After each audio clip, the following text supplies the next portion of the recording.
There's a moment where David loses the person who loved him most in this world. Jonathan, his closest friend, the one who stripped off his royal robe and gave it to David when David had nothing, the one who made a covenant with him when Saul was hunting David like an animal, the one who told him, "You will be king, and I will be second to you," and meant it, without bitterness, without jealousy, without condition. The one person on earth who saw exactly who David was and stayed anyway. And Jonathan dies right before David becomes king, not after, not years later when David had settled into the throne. Right before, 3 days before the crown lands on David's head, his best friend is gone. Now here's the question nobody asks about that story. Was that timing an accident? Because most of us, when someone we love is removed from our life, we treat it as a rupture, a tragedy, evidence that something went wrong. We spend months, sometimes years, mourning the loss, asking why, wondering what we could have done differently. But what if God removes people on purpose? What if the people who left, the friendships that ended, the relationships that dissolved, the seasons with certain people that closed, what if none of that was random? What if it was surgical? Let me say something that might be hard to hear, and I want you to stay with me. God is not passive about who is in your life. He is not watching from a distance, shrugging when relationships fall apart. He is not surprised when a friendship ends or a door closes on a season. Proverbs 16:9 says, "A man's heart plans his way, but the Lord directs his steps." Not just the big steps, the small ones, the ones that include who walks beside you and who walks away. Which means when someone is removed from your life, when the relationship ends, when the friendship fades, when the person you built your world around is suddenly no longer there, there are really only 2 possibilities. Either it was an accident, or it was an assignment. And the Bible doesn't leave much room for accidents. So today, I want to walk through 5 reasons God removes people from your life. Not to minimize your grief, what you lost was real, and I'm not going to pretend it wasn't, but to give you a frame that might change what you do with that grief. Because there's a difference between mourning a loss and understanding a removal. The first reason: some people are sent for a season, not a lifetime. And when the season ends, they have to leave. This is the one people resist the most, because we weren't built for temporary. We attach deeply. That's not a flaw. That's how God designed us. But not every relationship God sends is designed to last forever. Some are designed to last exactly as long as they're supposed to. Look at John the Baptist. His entire life, his entire purpose, was pointed at one moment, the day he would see Jesus coming toward him at the Jordan River and say, "Behold, the Lamb of God." That was the apex, the thing he was built for. And after that moment, John's ministry began to shrink. His disciples started following Jesus instead, and John said something that should rewrite how we think about seasonal people in our lives. He said, "He must increase, but I must decrease." John didn't fight it. He didn't mourn it. He didn't spend 6 months processing why his ministry was fading. He understood that his season had a purpose, and when the purpose was complete, the season was complete. He was sent to prepare the way. When the way arrived, John's job was done. Now think about your own life. Think about the mentor who poured into you for 2 years, then seemed to pull back. The friend who was there for the hardest season of your life, then drifted when things got better. The community that felt like home until it suddenly didn't. What if they weren't failing you?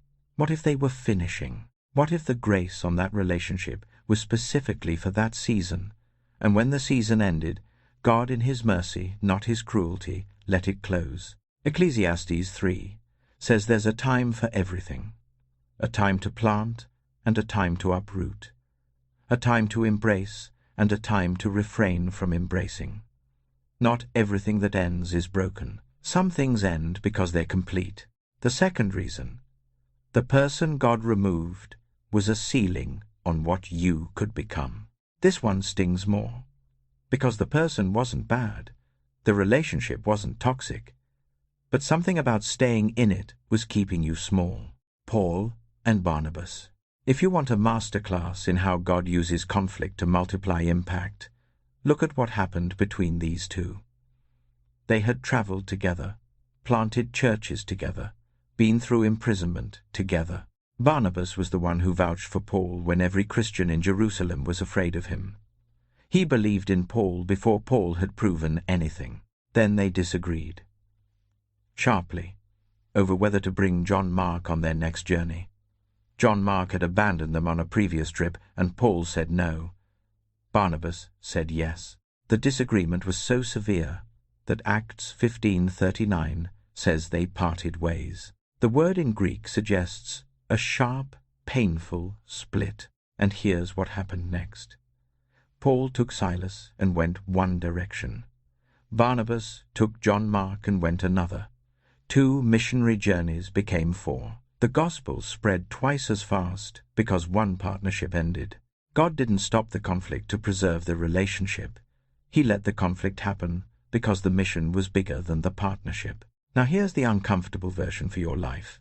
Sometimes the person God removes is someone you love, someone good, someone who has genuinely been there for you. But the dynamic between you, the way you function together, the way you see yourself when you're with them, is keeping you inside a version of yourself that's smaller than what God is calling you toward. It's not about fault, it's about function.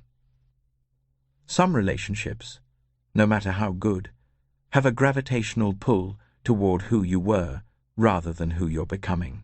And God will sometimes remove good things to make room for what's next. The third reason. The person had become what only God is supposed to be. This is the most convicting one, and I think it's the most common. There's a reason the first commandment is the first commandment. You shall have no other gods before me. Not a suggestion. The foundation, because God knows what happens to humans when we place our primary weight, our security, our identity, our hope on anything other than Him. It buckles. It always buckles. And sometimes God removes a person not because the person was wrong, but because what you were doing with the person was wrong. You had made them your source, your stability, the thing you went to first when you were afraid, when you were uncertain, when you needed to know everything was going to be okay. And instead of redirecting you gently, God sometimes has to remove the substitute entirely. Abraham had Isaac, the son of promise, the miracle child, the one God had spent 25 years building toward. And God said, "Go to the mountain and offer him." Not because Isaac was bad, not because the relationship was wrong, but because something had shifted in Abraham's heart where Isaac had become more central than God. The one God gave had replaced the God who gave. And God didn't just redirect Abraham's attention. He took him to a mountain, had him build an altar, had him raise a knife, let it get all the way to the edge before he intervened. Not because God wanted Abraham's pain, because he wanted Abraham's surrender. He wanted to know, when it comes down to it, who is your God? Think about the relationship that ended in your life and devastated you more than you expected. The one where the grief felt disproportionate to the loss, where losing that person felt like losing yourself. That depth of devastation is often a signal of how central that person had become. God doesn't always remove the substitute because you were sinning. Sometimes He removes it because He loves you too much to let you build your life on something that can't hold it. The fourth reason. The person was connected to a version of you that God is done with.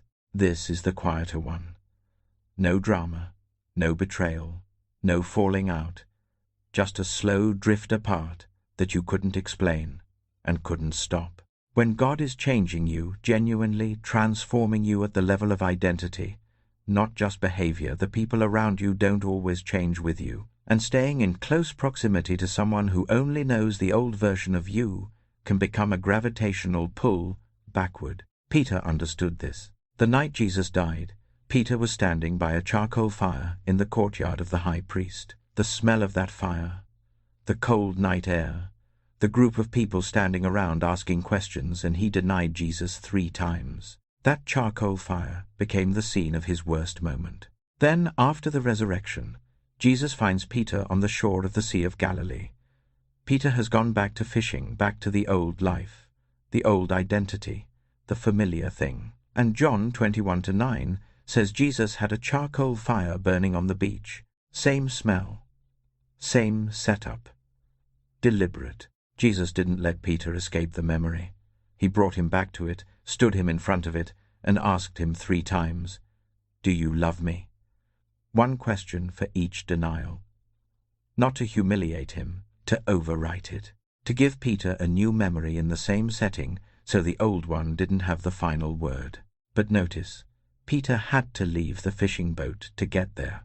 He had to leave the familiar, the old, the comfortable, to walk toward the fire on the shore where Jesus was standing. Some of the people who have left your life were tied to a chapter God is finished writing. And as long as they were there, part of you kept returning to that chapter, to the old identity, the old patterns, the old way of seeing yourself. God didn't remove them to hurt you. He removed them to keep you from going back. The 5th reason, and this one is the hardest, some people were sent into your life specifically to leave it. Their exit was the gift, not their presence.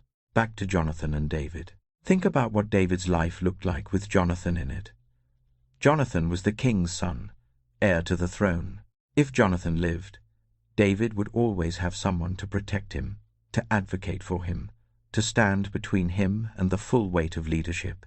Jonathan loved David so fiercely that David would have leaned on that love naturally, reasonably, understandably. But God didn't call David to be protected. God called David to lead, to carry the weight of an entire nation on his shoulders without a buffer. And as long as Jonathan lived, David would never have to do that completely alone. He would always have a place to fall that wasn't God. So Jonathan died, right before the crown. And David, for the first time in his adult life, had no one. Just him and God, and a kingdom to build. And he built it. Sometimes the departure of the person you loved most is the very thing that puts you in the position you were destined to occupy. Not because God is cruel, but because the calling on your life requires a dependency on Him that certain relationships, even good ones, even holy ones, were preventing. The removal isn't the end of the story.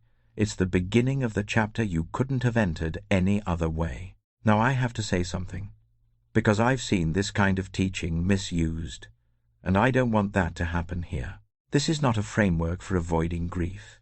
It is not permission to emotionally detach from relationships because God might remove them anyway. It is not a reason to hold people loosely in a way that prevents you from loving them fully. The people God removes from your life were real. What you built with them was real. The grief you feel when they're gone is real, and it is allowed to be real. David didn't shrug when he heard Jonathan was dead.